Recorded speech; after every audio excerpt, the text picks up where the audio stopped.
Globally, TNS has been expanding our coverage and visibility and extending what we've been seeing in the US and Canada abroad.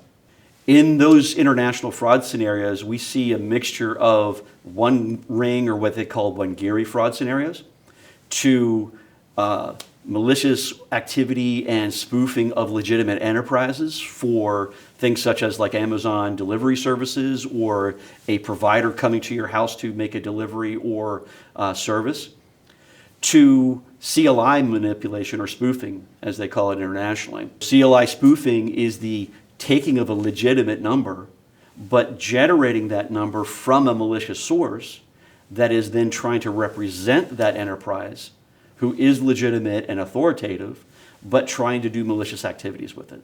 Wangiri fraud is very interesting. So this is a scenario that builds upon what's called social engineering with the consumer.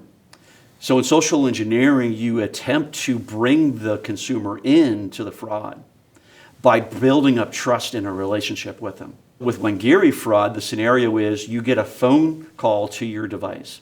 It rings 1 or 2 times and then they hang up. You see that on your call log and says you missed a phone call. So your instinct is to hit redial to call that number back.